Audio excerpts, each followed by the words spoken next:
And today I returned to my ancestral Hindu religion. And we have in this program distinguished guest, Esther Dhanraj, who will be in conversation with our President, Dr. Subramanian Swamy. And I will give you a brief introduction of Esther Dhanraj. She is also known as Kamakshi, which is her original name, and is a staunch upholder of Sanatan Dharma. She holds a master's degree in English literature from Osmania University, India, and she is a research-oriented and she has a research-oriented master's degree in divinity apologetics from Luther Rice University, Georgia, in the United States of America. Enabled by her master's degree as well as a former faith, she gained expertise on Christian doctrines and practices.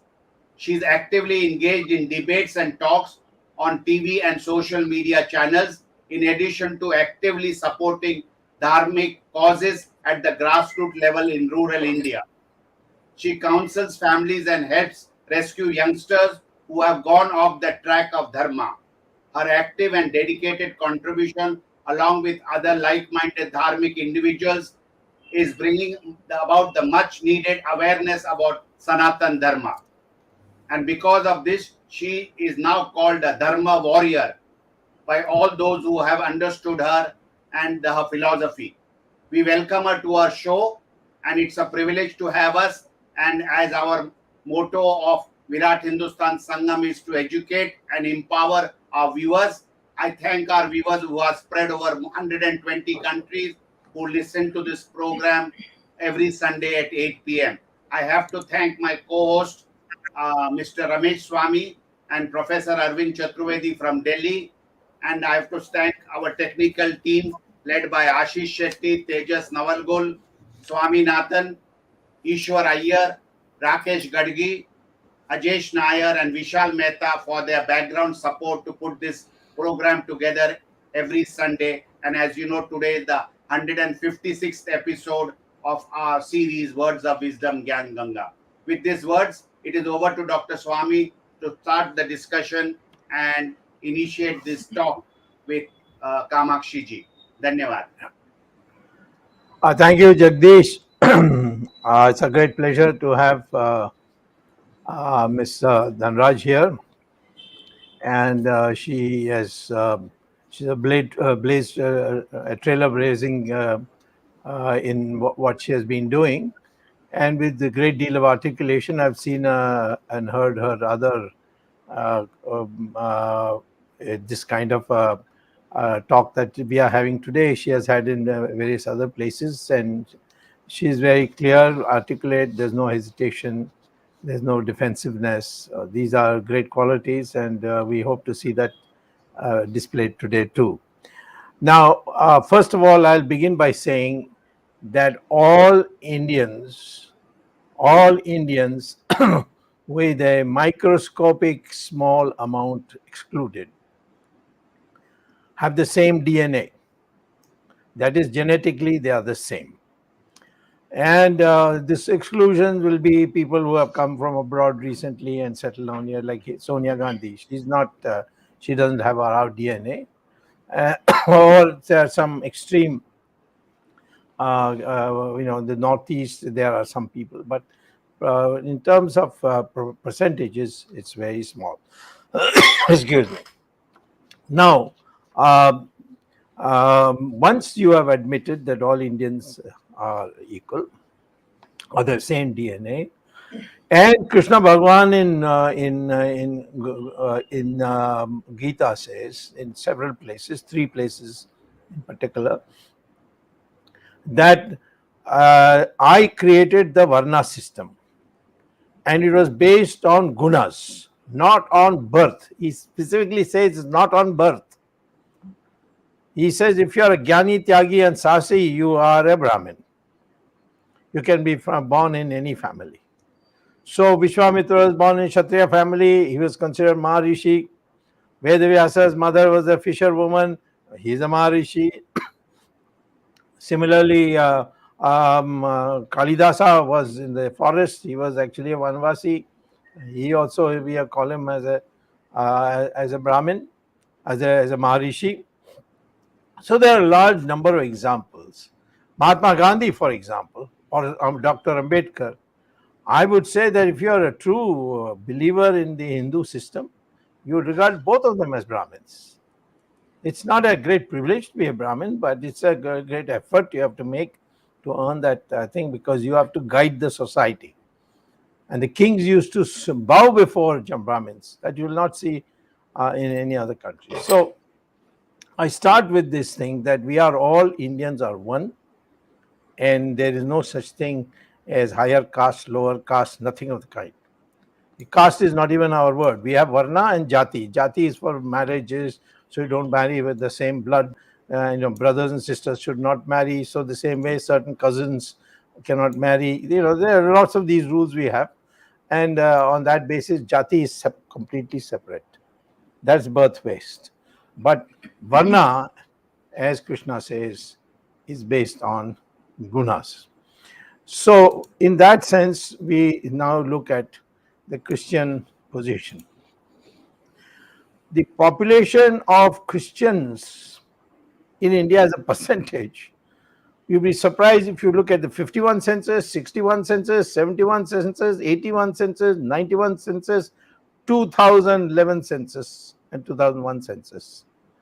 All these 10-year period censuses, the Christian population as a ratio of total population has not changed except for one decimal point or the other, but on an average of 2.3% of the Indian population. I personally am not concerned about Christians growing so big by conversion that they're going to take over the Hindu population. I'm not concerned with that. I am concerned with the legacy which the British have left, which is the Christianization of our culture.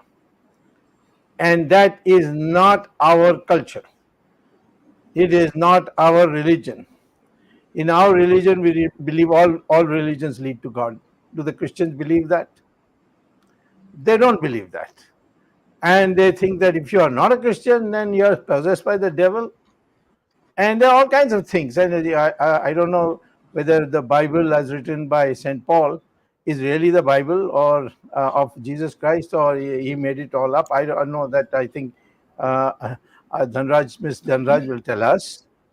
And so, my first point is this: my concern with the Christian population is not that they are growing too big in percentage terms.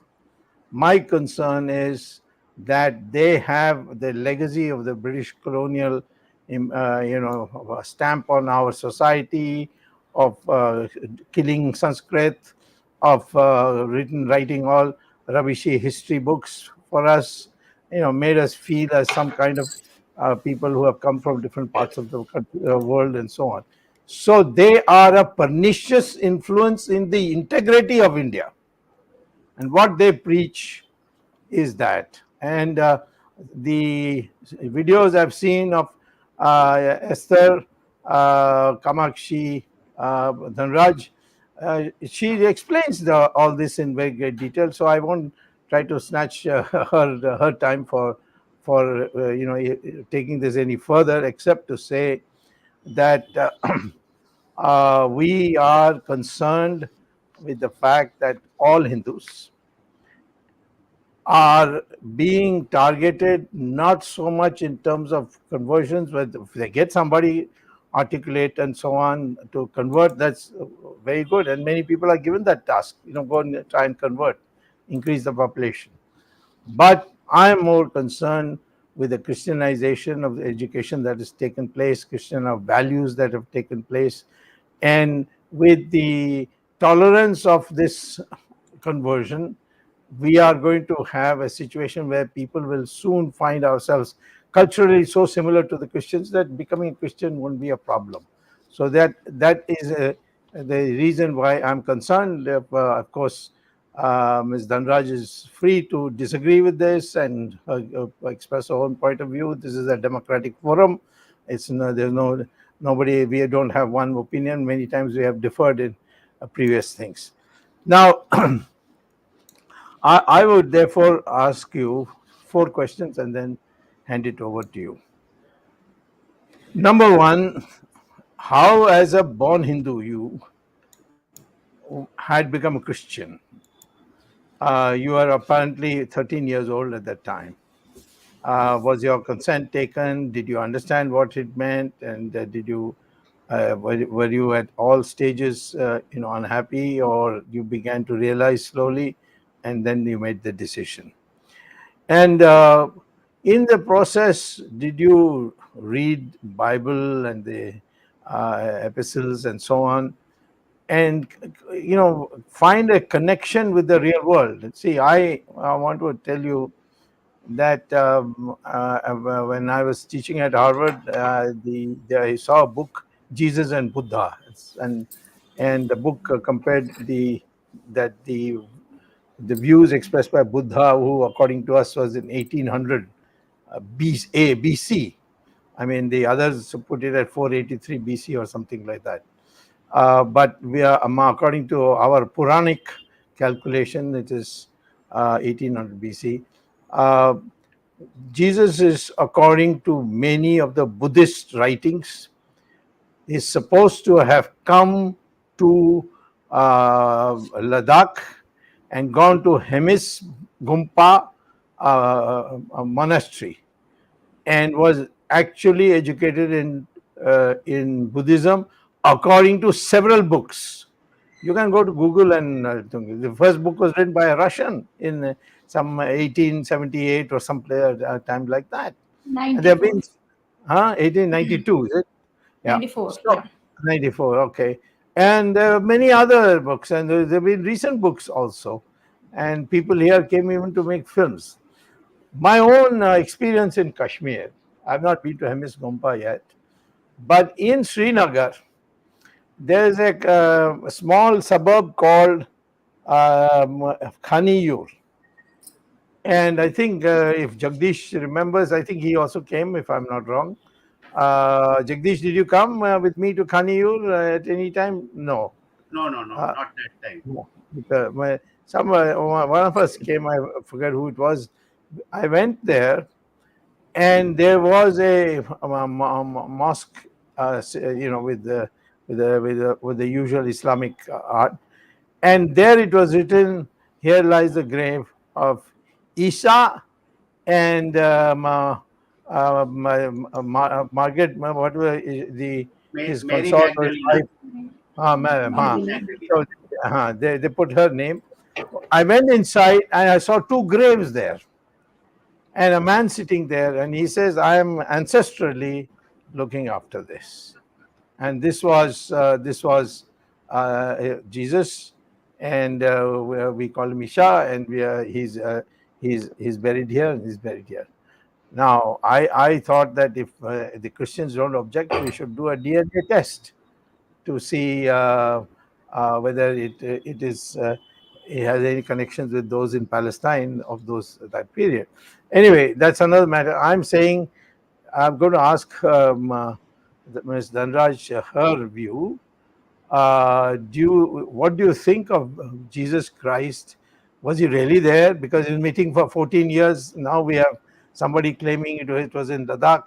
Then there are books written that were actually Mary Magdalene went and took him from the cross and then raised him to back to Hemis Gompa, where he was treated, and he lived in India till AD 400.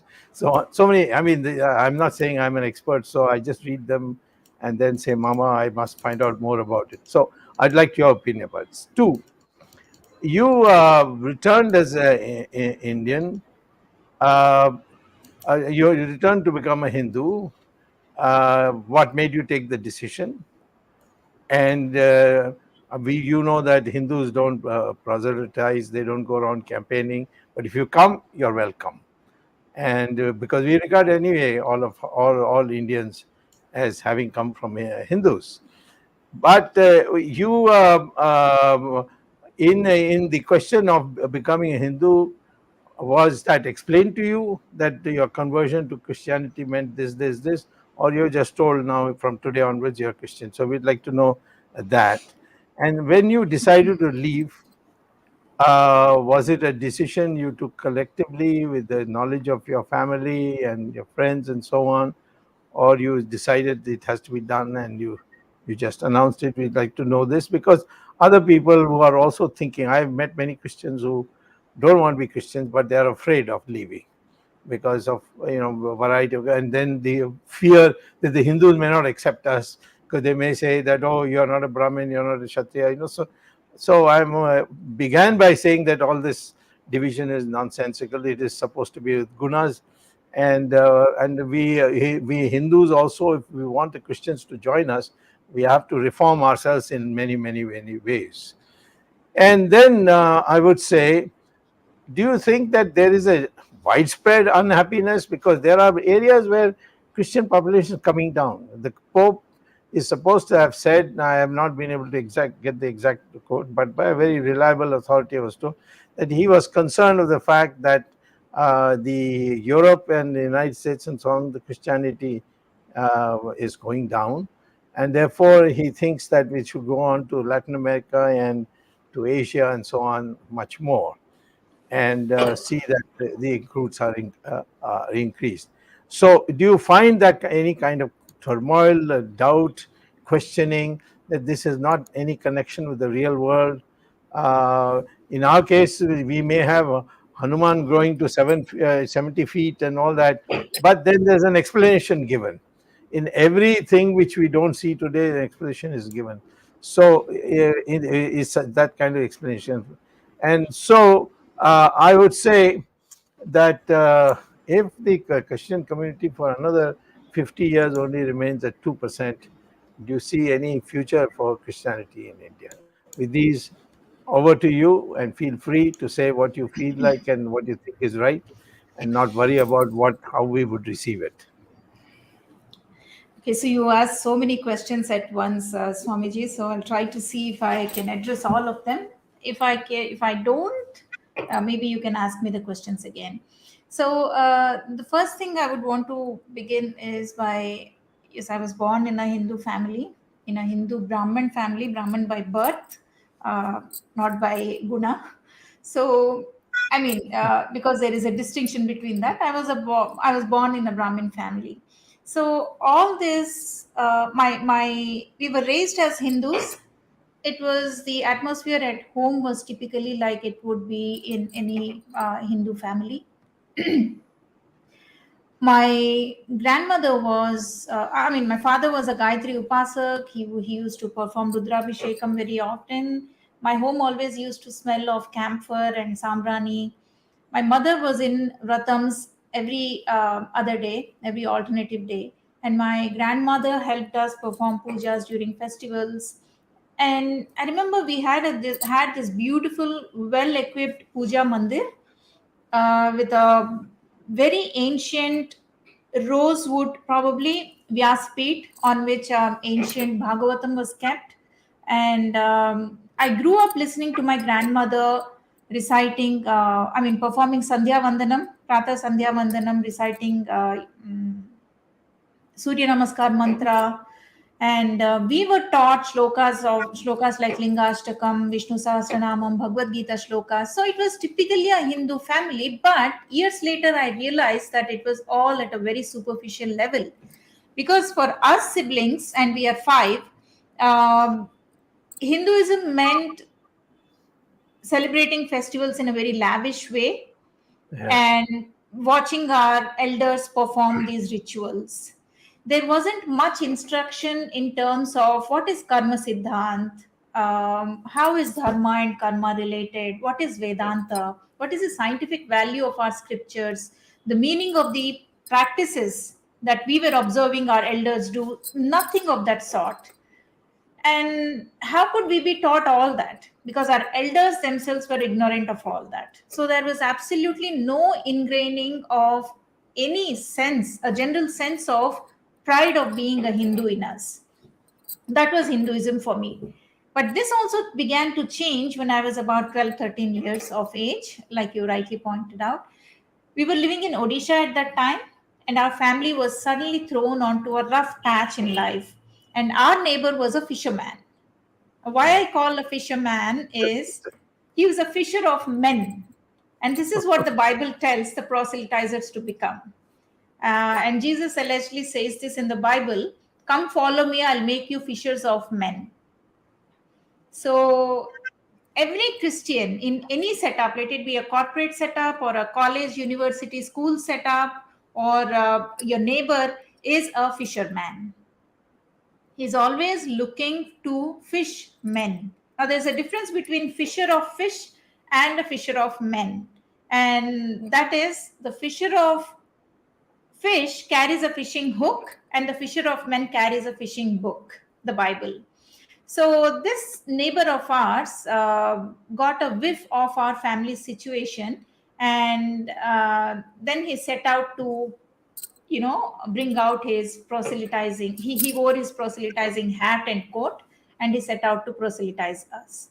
So my family was finally booked by this fisher of men, and we were hooked into that net. So my family moves to Hyderabad at this juncture, and here there were more proselytizers that joined in continuing that proselytizing activity that was begun in Odisha. So there was a local church which was actually funded by an Australian organization, and they started giving us preaching to us, visiting our family every Friday, and the whole process started. So the couple, the person in Odisha who had a wife, and they lived in Tamil Nadu, in Chennai. So they visited us in Hyderabad, and they used to live with us for maybe a week each visit. And the lady happened to be what they call in Christianity a prophetess. A prophetess is somebody who just closes her eyes and talks in these tongues that Christianity calls, in this gibberish language, and they prophesy. So it's a prophetic vision. It's a kind of vision. So during one of those prayer meetings, that lady said that God was going to, Jesus, the Christian God, was going to give me a gift of healing. Like, if you say that to a teenager, that she was going to get some supernatural powers, I mean, that's a very influenceable age, uh, 13, 12, 13. So I liked it very much, what she said, and that made me powerful, that made me like God myself. So I believed her. I didn't have any reason to not believe her. And then I thought, okay, this is a path for me. And I set out on that path. And my family began attending this local church, which was funded by Australia, every Sunday. And slowly, my whole family got Christianized. And I, with that, believed that I had this gift of healing, or I will have this gift of healing if I become a faithful Christian. Continued in me, it became firmer, became stronger and stronger. And I became a fanatic Christian for the next 25 years. So, to precisely tell the time when I became a Christian, it was 1992. And from then onwards, for the next 25 years, I became a fanatic Hindu. Now, you asked me what made me change, come back to the roots. So, after 10 years of my marriage, I moved to the United States along with my husband and my daughter. And I went there as an immigrant because my in-laws were settled there. So as an immigrant, and as somebody who was on a very legal status in the United States, I got a chance to further my education. I loved to read. I like to uh, gather degrees. So I liked education. So it was natural for me to pick up a master's when I went to the United States. So because I didn't have I was not rooted in Christianity, which means I was not born in Christianity. I thought all the doubts that I was having were because I didn't have that upbringing in a Christian setup right from my childhood. So I used to get a lot of questions. You would wonder. I was always this rational person, I always have been, but that makes a lot of people wonder how did I stay a Christian for 25 years? Because logic and Christianity don't go together. So even Martin Luther, the founder of Protestantism, says that for a person to become a Christian or remain a Christian, they would have to gouge out the eye of reason. So you have to leave reason at the door before you enter the church. So I stayed in Christianity not because I lacked the ability to rationalize, but because I was afraid to use my rationalizing ability. Afraid that I'll invoke God's wrath if I started rationalizing. So Christianity not only discourages asking questions, it demonizes questioning. And according to Christianity, questions are seeded in the mind by Satan.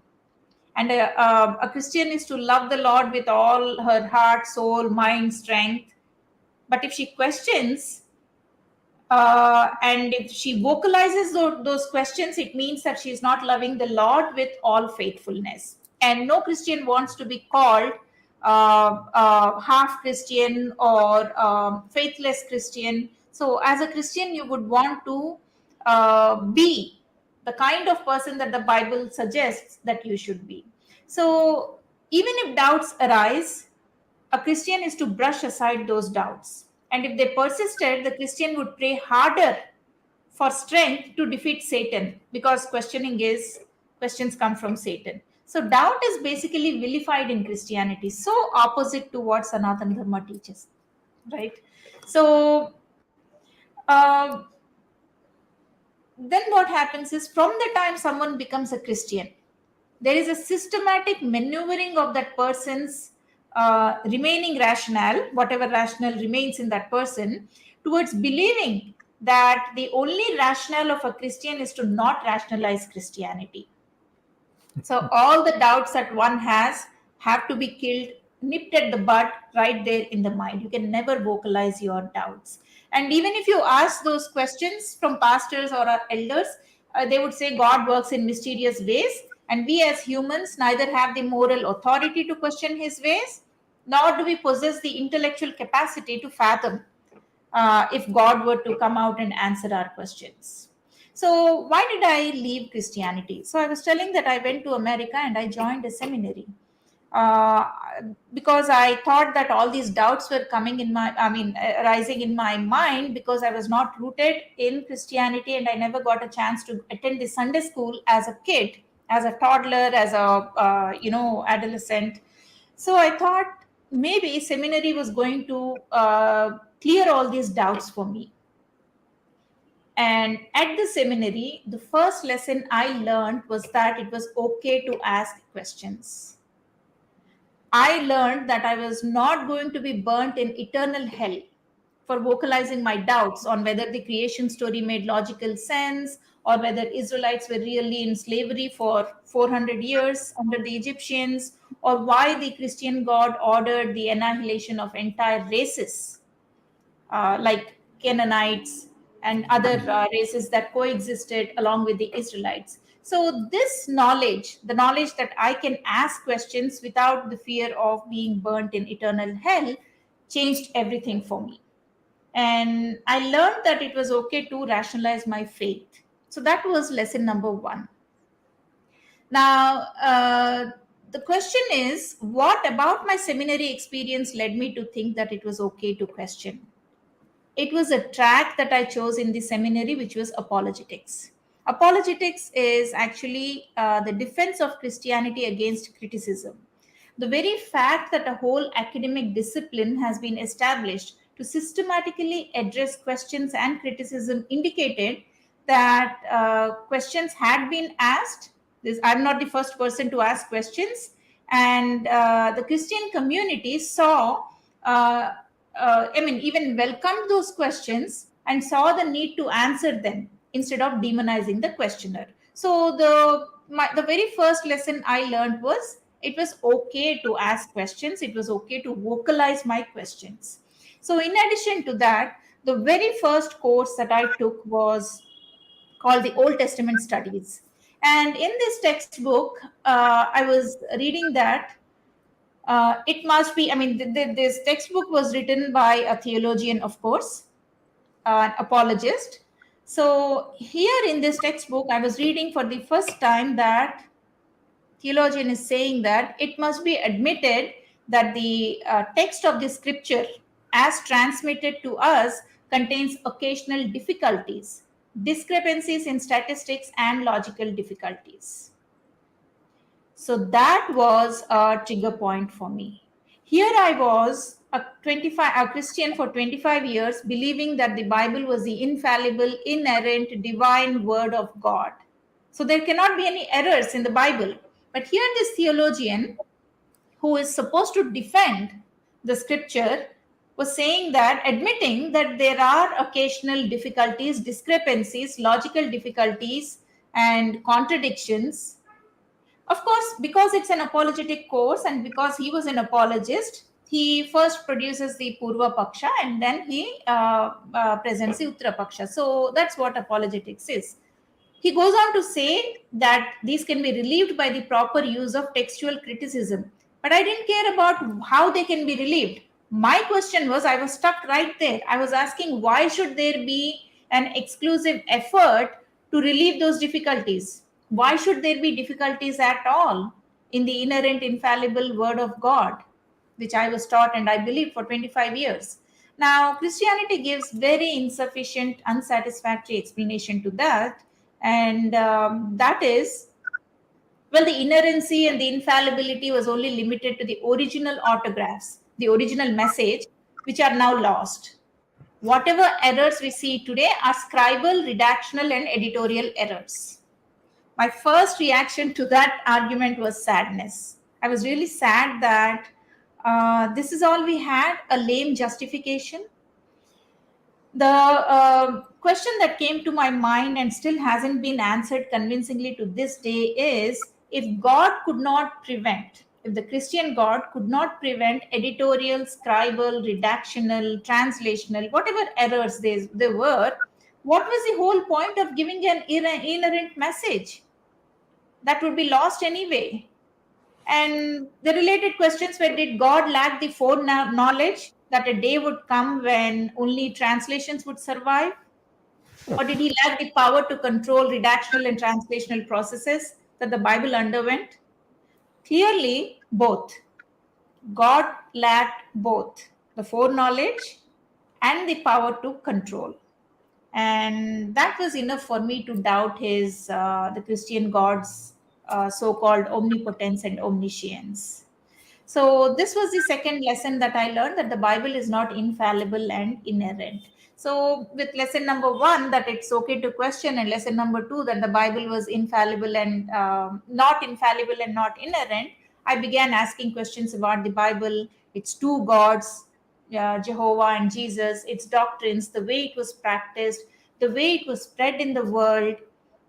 So all this thinking was shaped by the courses that I began taking one after the other for the next 4.5 years. I did complete my master's.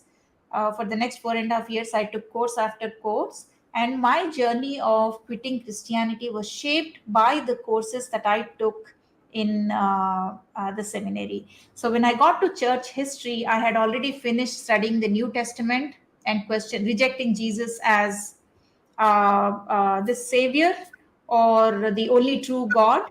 Eventually I rejected that Jesus, even there is no way of telling if Jesus existed.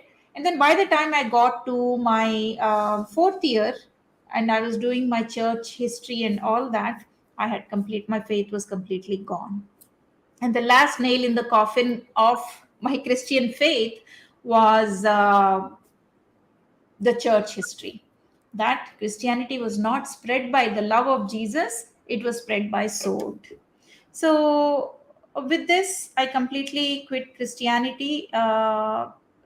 It didn't take me more than one semester to even know that everything that I had been taught, believed for 25 years was just farce.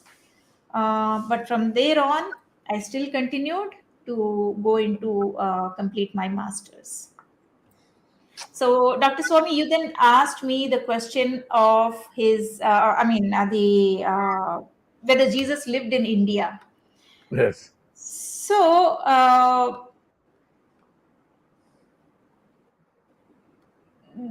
in the biblical story of Jesus, his ages from 12 to 30 are unaccounted for. Yeah.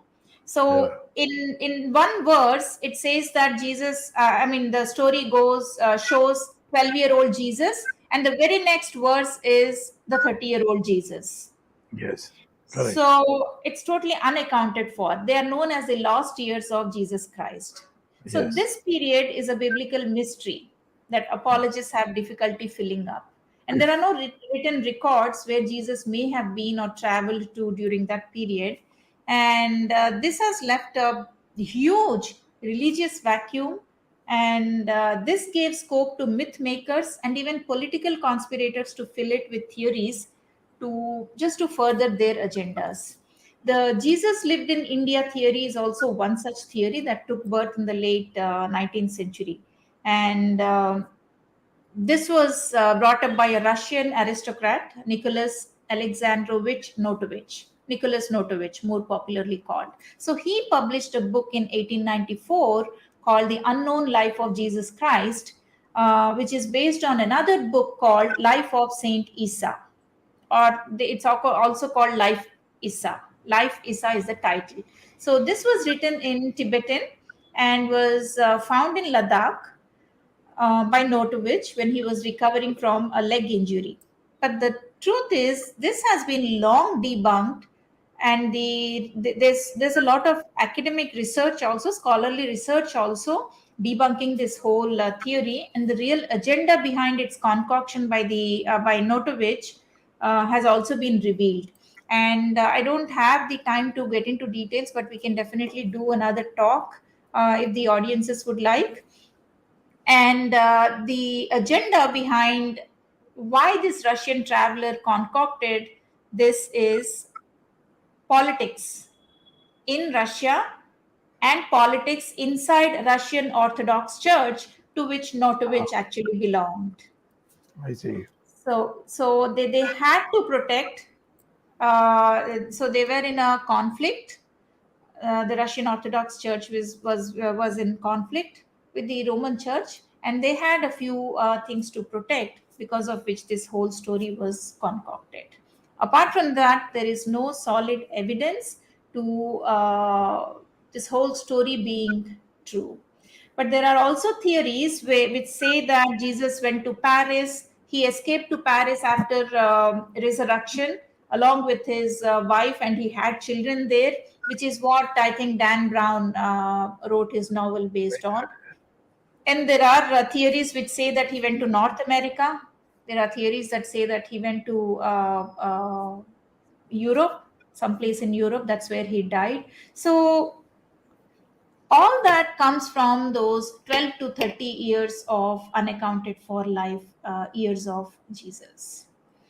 But that then brings me to the fact that there is actually no solid evidence to the very existence of Jesus.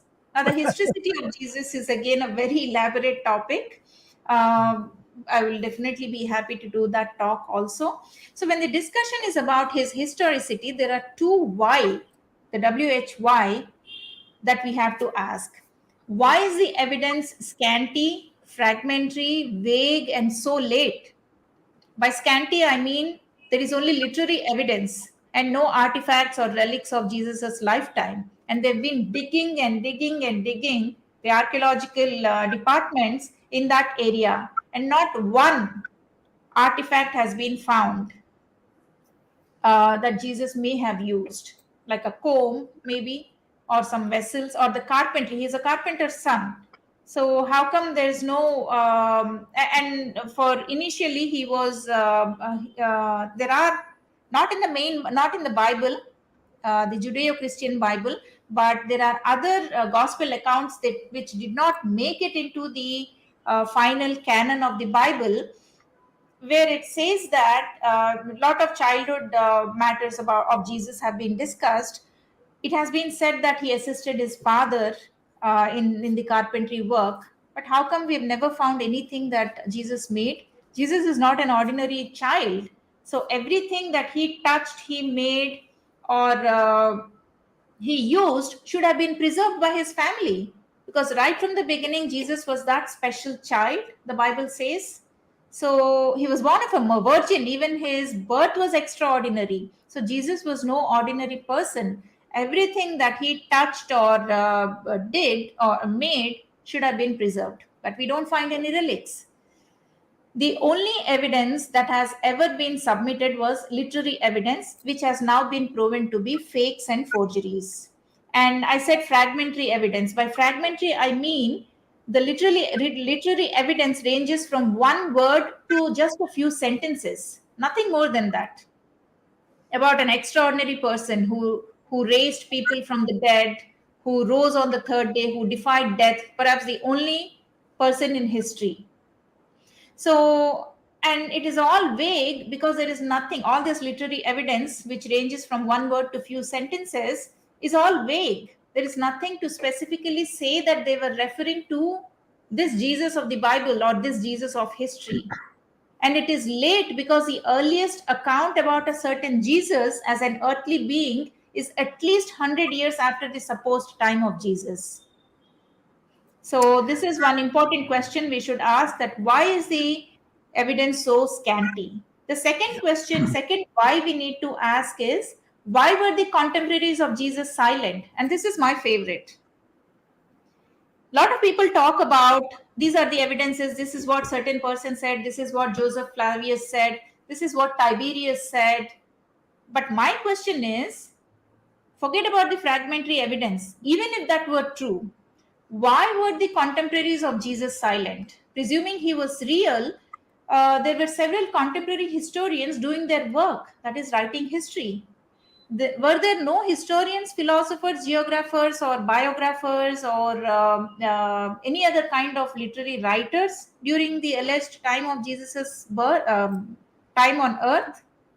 Actually, it's quite the opposite. The first century Greco Roman world was teeming with literary writers, poets, military and political writers, philosophers, historians, geographers, biographers, and there were general commentators also whose only vocation was to comment on the beliefs and traditions of the time and to report historical and natural events that took place around them. Now, these writers did their vocation with great passion, and there was no way that they could, such important aspects like uh, extraordinary person like Jesus, they would ignore an extraordinary person like him. They had good reason to either meet and interact with Jesus, know him personally, at least take notice of him. Yeah. But none of them said a word. I want to talk about two people. One is called Lucius Annaeus Seneca, and another is called the Philo of Alexandria. Now, Seneca was also called the Seneca the Younger, and he lived from 4 BCE to 65 CE in the Roman Empire, right there where Jesus was supposedly raised. He was a Greco Roman philosopher, a statesman. He was a de facto ruler for the Roman Empire, for many years. And there are four very important reasons why he could have been a significant eyewitness. And by the way, I call these people the could have been eyewitnesses of Jesus. I mean, that would have solved the entire argument today if these people had even mentioned that they heard of Jesus. Forget about not writing about him or reporting about him, they even Yeah. do not mention that they have heard about him. So Seneca was born between 8 BCE and 4 BCE. I mean, Jesus was born between 8 and 4 BCE and died sometime between 29 and 33 CE. Now that's a huge gap. And because nobody knows when he was born, because he was not born at all. So we have these dates. Birth is between 8 and 4 BCE. Death is sometime between 29 and 33, depending on which source we are following and which chronology we are considering. So Seneca would have been a contemporary of Jesus. because he was Let born. let me ask you a question. Say, Bible was written by Saint Paul, is that right? Bible? No, no. There are several writers um, of the New Testament.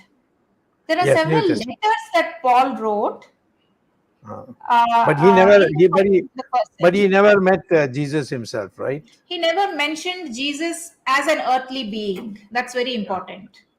Okay. So All right. his Jesus was a, celestial person. He only talked about a resurrected Jesus.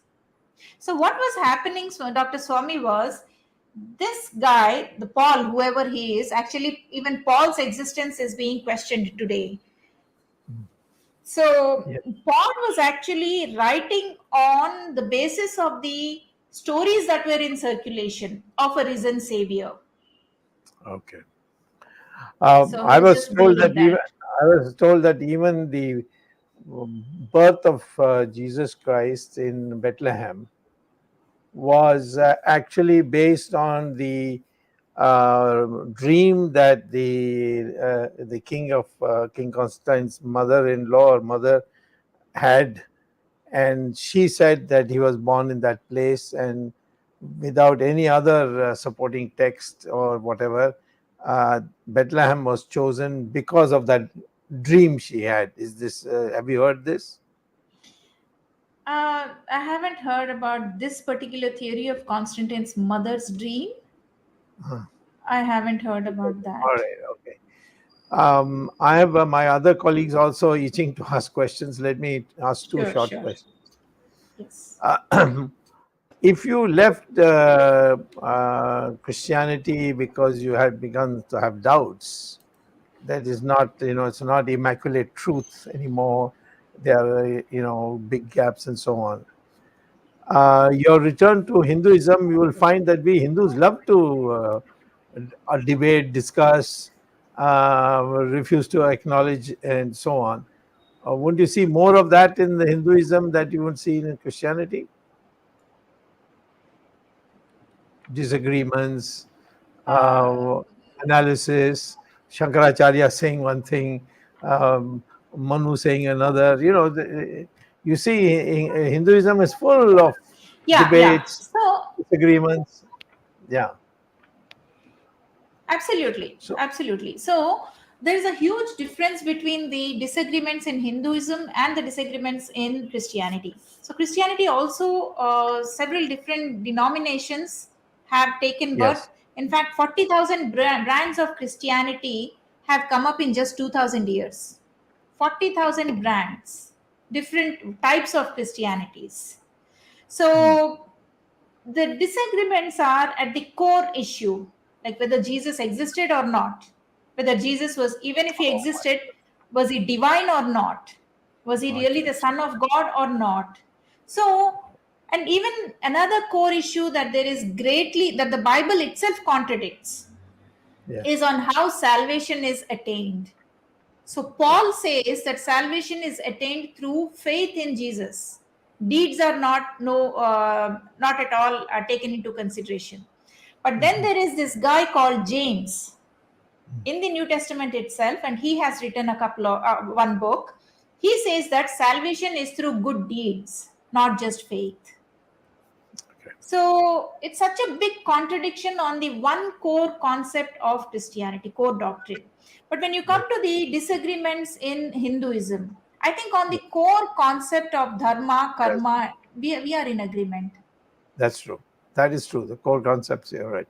Yes, yes. Okay, Jagdish, anything from our Ma'am, colleagues? I have, based on some of the questions viewers asked, I want to know from you more details about how you all were converted into Christians, that Orissa, Hyderabad story, because lot of things are happening in that belt. So our viewers would like to have a first-hand information how exactly the fishermen of fish for men, uh, this attitude, how did this happen? Our viewers would like to know your family. I heard that you had a grandmother at the time living with you, with your parents. Something about that, what exactly happened, how did they play that role there?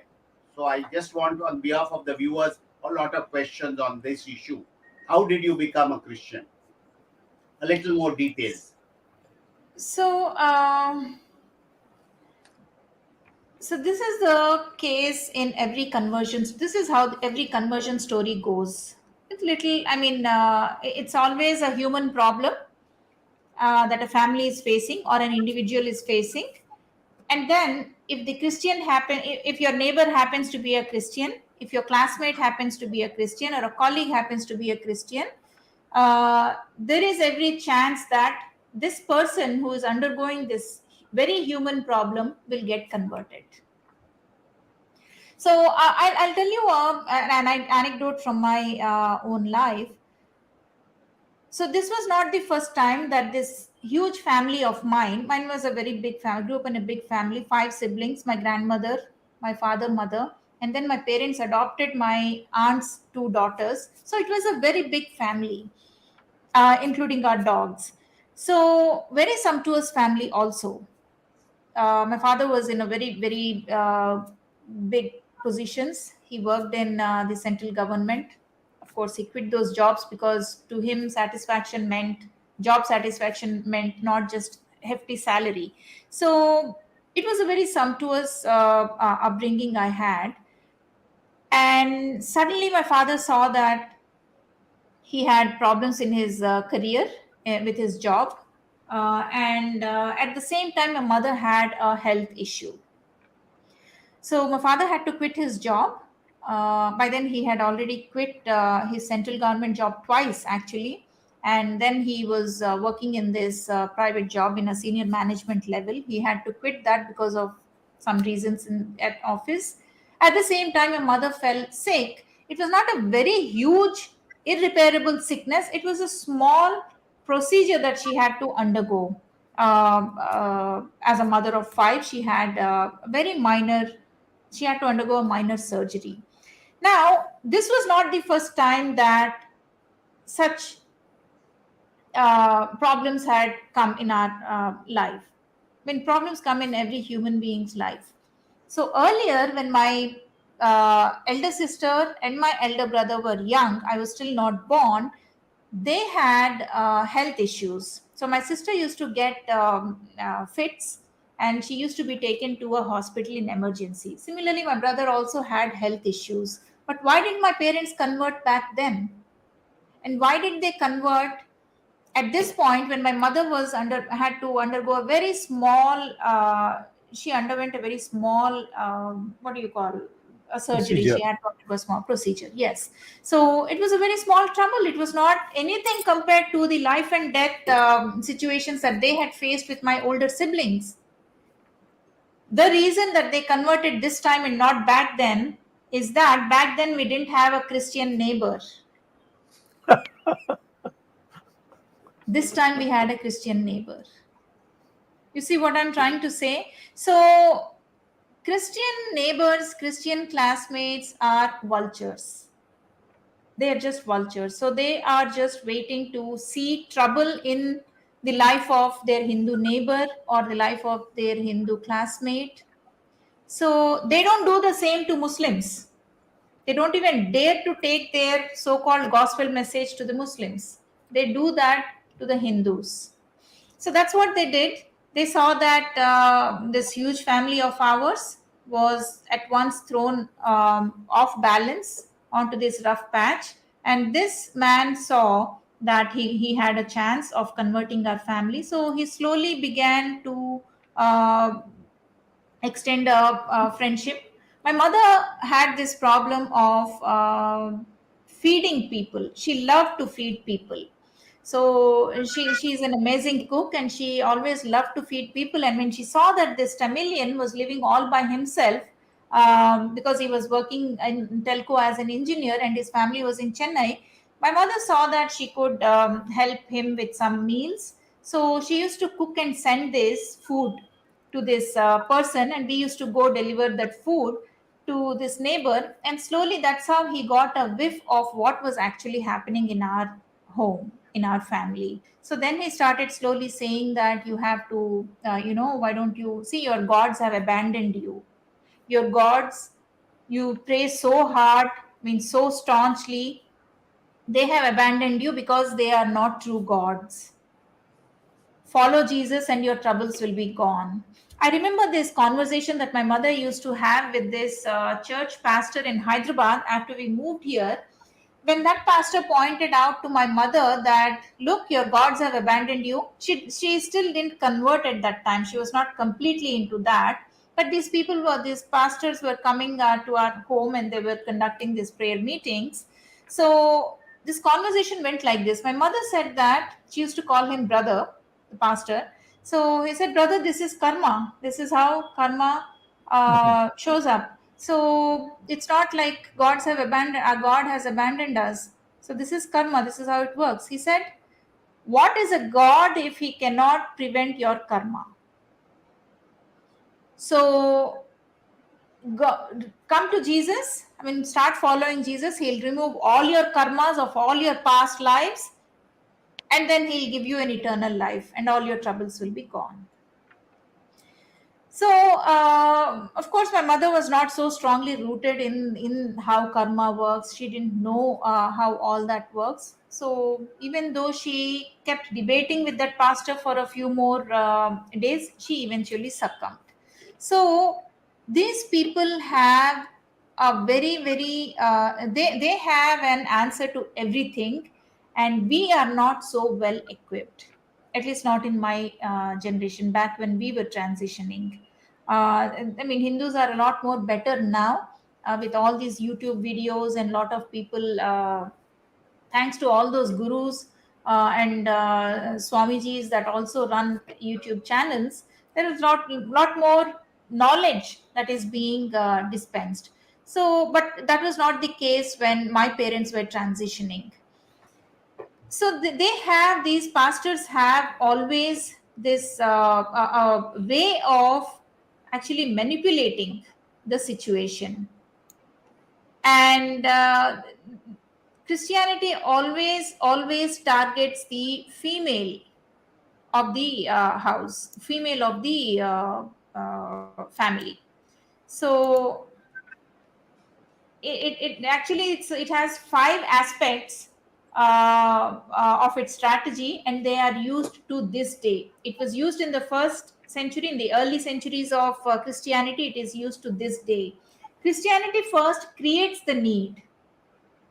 See, if Christianity had simply addressed the existing needs of people it targeted, I mean, back in the ancient world, it targeted pagans, and in the current Indian context, it targets Hindus. If Christianity just did address the existing needs, it would not have been able to take over much of the world. It succeeded in taking over the world because it actually created the need first that no one knew they had. So it's like it had invented this band aid, and to sell this band aid, it invented the injury in that opposite person. It created the need for band aid, and the person did not even know that he was injured in order to sell the band aid. So it created the need for salvation. It said, you are people, you are human beings that have sinned. You don't know when you sinned, but you have sinned, and you are in need of salvation. And that salvation can be only provided if you follow by Jesus, and we have that message for you. So it creates the need first, and then it claimed that it was the only religion that could meet that need. The number two strategy is it begins its work at the grassroots. So, for any movement to succeed, it needs to have numbers on its side. This is exactly what Christianity did. It did not waste any time in the beginning when Christianity was invented, I would say. It did not waste any time by taking its message to the elite and the educated high class people in the Roman Empire, because the educated high class Roman elite people were only 1% or less than 1% in Roman Empire. So what it Yeah. did do, it went to the grassroots level. It went to the fishermen. they converted the fishermen and other illiterate people first. So the very first believers, after they got converted, they started sharing their beliefs about a miracle working power of a resurrected Savior. And when they were enough people and they knew that they could make a political impact, that is when they came out. And the sheer number, because of the sheer number of Christianity back then, Constantine was compelled to make Christianity the official religion of Rome. So you see how important numbers are. So they always begin in grassroots, and they are still doing that in our country today. They stick to grassroots. And the The third other strategy, question. Yeah, yeah. go ahead. There, Ramesh, do you have anything to say? Yeah. I think let her finish that. She started something. So let her complete and then I'll ask. Yeah. So I was saying the third strategy is Christianity eliminates competition. So what do I mean by eliminating competition? It demonizes its competitors first. That's what Christianity is doing to Hinduism. It demonizes all practices of Christianity. Back in the day, when it was early on, it demonized paganism. And today, in the Hindu context, it demonizes Hinduism. It is all or nothing for Christianity. So either Well, we get all or we don't want anything. Esther, thank you. I mean, that was eye-opening to a lot of those things that you've said. Yeah. The crux of why people get converted, as you said, it's brilliant that we don't understand the basics of our religion. You're just allowed. You're just told this is a practice, follow it. Friday wake up, do this thing, do this vratam or that vratam. You're just not told as to why you're doing this and what. At that is actually one of the core points. I mean, that's new to me today. I just learned it. And one of the viewers, and his name is Roshan Kumar, he had a brilliant question based on that. So his question is, how can we, basically twofold. He says, how can we tackle widespread false narratives by the preachers? Basically, that stems from, you have to know your own religion first. So how can we tackle the widespread false narratives by the preachers in so many different states in India? One. Second part is, do we have a support system for ex-Christians? Like you were a former Christian and you moved and are looking for alternatives. I'll answer the second one first. No, there is no ecosystem for former Christians.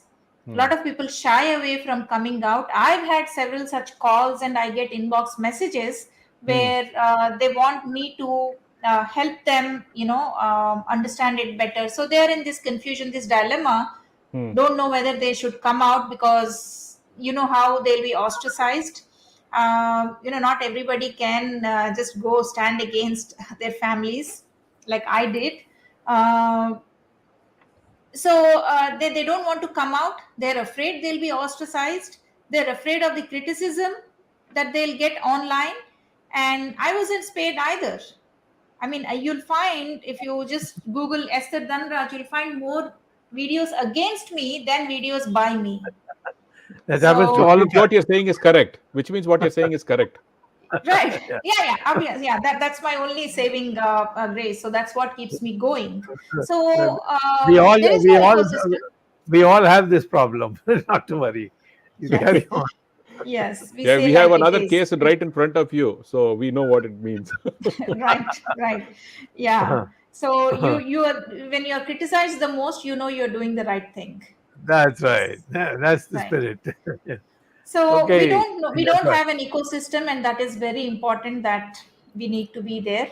Plus, I always say this. Have you heard the term called rice bag converts? Yep, Yeah. very much. I Very, say my very familiar question in South. is, yes, my question is, if a strong Hindu rooted in like my family, if a Hindu can convert for just a bag of rice, why can't the Hindu be retained by being provided that bag of rice?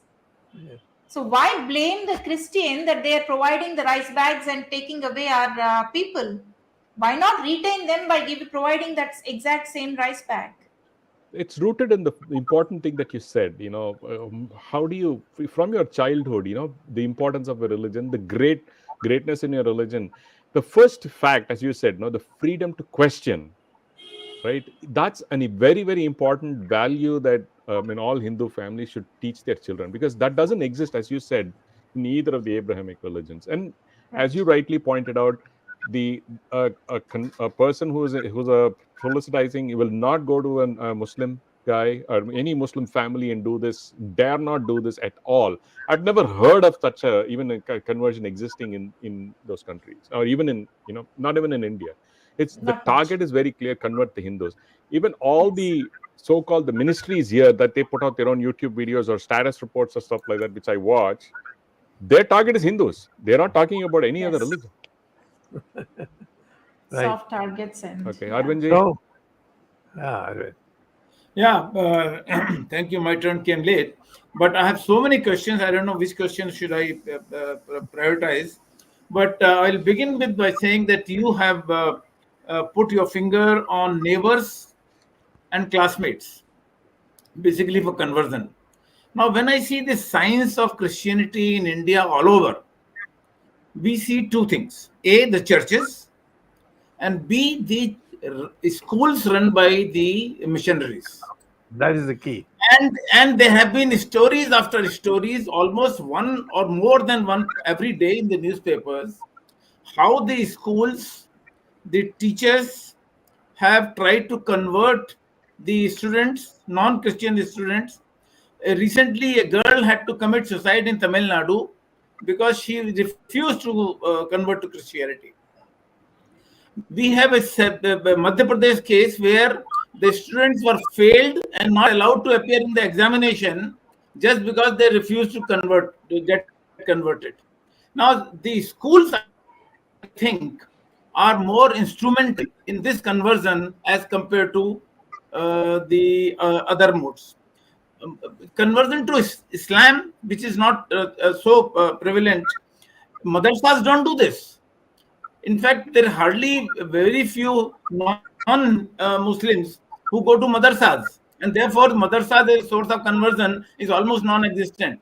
But the schools, and most of these schools, one more question, that they are run in the, of course, you said the poverty is one of the reasons why Hindus convert. You come from Orissa. Orissa is one of the state, or at least there are large number of districts which are very poor in India. Madhya Pradesh, Orissa, Jharkhand, and tribal belt. Tribal belt where the most prevalent problem is poverty and food. And now, of course, just for the side you said about the why Hindus don't provide the bag of rice and all that. Let me tell you, for last 2 years, our Prime Minister Modi ji is providing food to 80 crore Indians. If that is the reason, then this conversion in last 2 years should have been zero. But we keep on hearing the problem of, so the conversion is basically from the sources. One more thing that I would like to say, and you can comment collectively on all this question. You said they demonize the competitive religion. In fact, I would say no. They use the religion. Jesus is shown in Bhagwa clothes. Jesus is shown on a chariot, just like Krishna in Gita. And so they actually try to simulate a Hindu-like situation for Jesus. And that is how they attract the people, global people, because they can't then differentiate. And you have converted back to Sanatan. Somebody asked, how can we reconvert, or how can we do Garbhavsi of Christians? For Hinduism, it is very easy. Maybe just as a light note, you can take that. That if we say the Jesus Christ was the 11th avatar of Vishnu, then all the Christians will become Hindu overnight. Yeah, so there are two aspects to this. In the beginning, I mean, so far, the assimilation, the syncretic form of Christianity is also syncretic form. Christianity, in fact, is a syncretized Judaism. So they took Greek elements and they took the Greco-Roman elements and Judaic elements, and they came up with Christianity. So eventually they do that. But initially, all these years, all these decades, last 2 centuries, they've been demonizing us. So they demonize to such an extent, and when they are tired of demonizing, or when that is not working, they bring in the syncretistic element. You see so many testimonies of Christian converts where they say that I was made to worship these demons. These were Hindus till recently, till yesterday. And today, when they convert to Christianity, they already start abusing the Hindu idols, Hindu gods. We were taught that testimony. We were made to say that in church. Like, talk about how your gods abandoned you. Talk about how no ratams worked. Talk about how your father's, years of Gayatri Upasana did not work. So they are taught. So unless they demonize, in fact, I've heard my father say so many times to these pastors, Pastor, when you come to my house, you are not using even one derogatory word about the Hindu gods. Jesus, I think, is not, I mean, my father said this, Jesus, I think, is not so weak that he can be elevated only when you can demonize the Hindu idols. So this is their sermon. Every Sunday after Sunday, they use these words in the sermon. And they call the Vijayawada Kanakalakshmi, Kanakadurgamma as a demon. All the Shakti, the Adi Shakti is a demon. So assimilation is one aspect. It comes at a later time. Eventually they assimilate to win the others, but their first strategy is to demonize and eliminate competition. And there are studies to prove this. Every culture they go, they demonize the existing traditions, practices, beliefs, then they make an entry, and then they assimilate. So it's a process. It's a strategic way of doing it. Look, one last question, Dr. Swamy. Yes. So if I may ask, Esther, is this just you and your family that came back, or is just your all family came back? If that's something that I can appropriate, No, has her family come back? Or No, only she no. has? only you. There you Only are. my siblings are still Christians. They're staunch Christians. So they have no plans of coming out of it, quitting it. But my husband was, I mean, he was never a true Christian to begin with. He never believed it. I think he was too rational and also able to vocalize his rationality, unlike me. So I have no problem with uh, my husband in that. Okay. I have one So, which is anecdote, why Dr. I'm Swamy. able to come on the public platform. Okay. Good. I have one anecdote, Dr. Swamy. It's not, I'm just not basing this on any scientific thing. Actually, I have a little bit of background in Sanskrit. So if I take Yesu Christu, that's the way Jesus Christ is called in India. If I split the word Jesu, it's Yeshishu. Okay. In Sanskrit, there is a word called Krishakaha, which means a farmer. So I see, if you look at quote unquote, nobody knows, the Jesus father's profession, but if I assume that he was in those days, it's farmer or something or the other. So we call he's a son of a farmer. That's a very rough translation of the word Yesu Christu. I mean, that's my interpretation. It's got nothing, no scientific proof. It's just anecdotally, I just wanted to say this is my interpretation of the word when I Sanskritize that word. One short question. Have you written a book on all this? About your experience? Not yet, Dr. Swamy. Not So yet. do that. It will be a big bestseller, I can tell you. I think Yep. Arvind has to wind Arvind up. is muted. I don't know. Yes. Arvind, you got to unmute yourself. We have gone 75 minutes. And Arvind, there's one more small question. Small question. You have been in Sanatan, and you have been to USA, converted and reconverted. In India, there is a talk of uniform civil code. We are talking about uniform civil code, one civil code for all religions, whether it is Hindu, whether it is Muslim, or whether it is Christian. How far do you think Christianity is going to be affected by the proposed uniform civil code concept? I think the only way it's going to get affected is Article 30, if I'm right. So Yeah, 30. that's the only, I think education. education policy, minority education policy. I think that's the only thing that will be affected, and that's a great effect. For, I've I already mean, for Yeah. said our the advantage. schools are the biggest source of conversion. Yes. The Yes. Christian schools, missionary schools are the biggest source of conversion because they provide Yeah. the education at concessional rate and most of the time free to the poor people Correct. in that area, which is the catchment area, I would say, in that catchment area. And once they come into the contact and then they try to force gradually in No, a no, sequence like no. Add to your point. Uh, I started off by telling you that census after census, there is the population ratio 2.3. of Christians is 2.3. So, what these schools are actually doing is subverting the minds of the Hindus.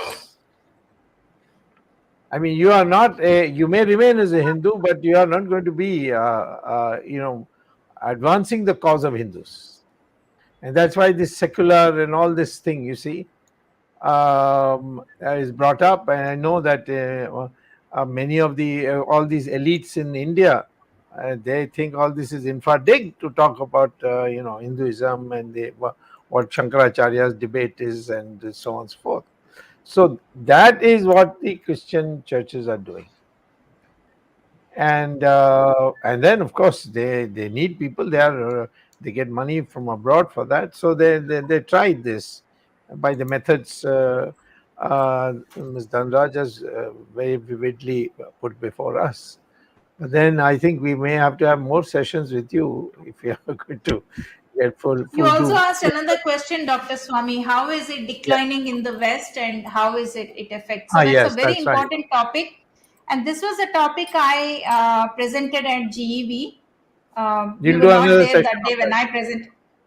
Yeah, We will yeah, do another definitely. session. Is Yeah. Christianity sinking or something like that? And you can talk Yeah. about It was actually, it's called Collapse of Christianity in the West and its impact on India. I Yeah, will use that title. We'll use that title So and we'll yeah, call you. it's falling dramatically in the US per se. I can see the number of E- churches e- are getting Even converted to in Christian. US, even in UK. even in Kerala, I'm telling you, the Yes. Christian adherence is going down. And once they got these Christians to make the fatal mistake of having gopurams and things like that, the Hinduism will swallow it all. Yes. Anyway, I think we can go on and on. It was a superb performance on your part in terms of bringing out the facts. And there are many more sessions I think we should have because the country should know, needs to know. So, how do you conclude, Jagdish? Arvind, let's conclude. It's already 100 yeah, minutes. we already run into 70 minutes of this program, and No, no, according 100 to our minutes. Oh, 80. Whatever. Yeah, yeah, 100 50 plus minutes. 20. Yeah. 80 minutes. Yeah, and normally we wind up the program within 60 minutes. That is our new norm. But this subject, in fact, Jagdish said in the very beginning that it will be very difficult for us to contain that everything in 16 minutes. At one point in time, I was about to suggest that let's wind up now and then have a next episode to continue. In fact, Part Dr. two. Swamy has already suggested there are so many issues which you have brought, and so many issues which are not yet discussed, and people have questions. I was noticing today that the viewers' questions that we get normally, today we get almost 1.5 times the number of questions that we normally get. That shows the viewers' interest also in this particular topic. And one particular small question I had, which I thought I'll keep it to the next question, Yes. next episode. But let me just ask you this. In fact, this relates to what Dr. Swamy said in the end. Dr. Swamy said schools do not convert so much because the population remains static. I have seen 3 states, especially in the northeast. One is in Nagaland, which has almost 93-94% Christian population, Mizoram, which has about 90% population, and Meghalaya, which has about 85% population. The population, of course, Kerala, the whole the demography is changing. But in these three northeastern states, the demographic structure has not changed seriously over a period of time, that means 90% remains 90% over a period of 20 years. That means no conversion is taking place. Perhaps maybe that is the answer. And as I said, there are so many hidden questions and hidden answers we will discuss in some other It's episode. Thank you very 23%. much. The unofficial Sorry, number is 23%. where? Christianity is at 23%. Yeah, that's right. He's 95% not correct. Anyway, it doesn't matter. 25%. The 23%. point is well taken. The point is well taken. Yes, yes. I think this thing that you mentioned about the Western countries and Christianity's decline, we will do a session with you again. Yes. And of course, that will be decided by these three here. And they will contact you. And I hope to hear you again. And I think all of us agree that this was a real eye opener for many of us. And I can see from the audience reactions also that they feel that this is a very important topic in which you have put a perspective and you've shown courage. Not to worry. We Hindus are passive and quiet, but when they want to stand, they can stand also. I do, And on yes. this I saw issue, that. there's a growing issue. In this issue, the matter is growing. We are concerned about that even after the British having gone, our religion is being constantly defamed and desecrated. So, in that context, we want to continue this interest in the public to know how the situation is, not just have an emotional reaction saying mine and yours sort of thing, but actually the logic and how to argue and put it across to other people. So, shall I take that as concluding remarks Thank also? you. Yes, sir. Thank you. Thank Dr. Swamy also, because you provided the real insight to start the discussion. And Right. Miss Esther Dhanraj, or Kamakshi ji, should I call? Yeah. She has really given a very good input. We Yeah, will be discussing this subject maybe in subsequent episode. Thank you very much. Thanks Jagdish Shetty ji. Thanks Ramesh Swamy ji. Thanking the technical team led by Ashish Shetty, Gadgi Rakesh, Ishwar Iyer, Swaminathan, Tejas, Vishal Mehta, and Ajesh Nair. We will be meeting next Sunday again at 8 p.m. in Indian Standard Time with a new episode and Dr. Subramanian Swamy and maybe a new guest. Thank you very much. We will be meeting next Sunday 8 p.m. Till then, Namaskar, Jai Hind. Jai Hind. Namaste and Dhanyavad. thank you. Yeah.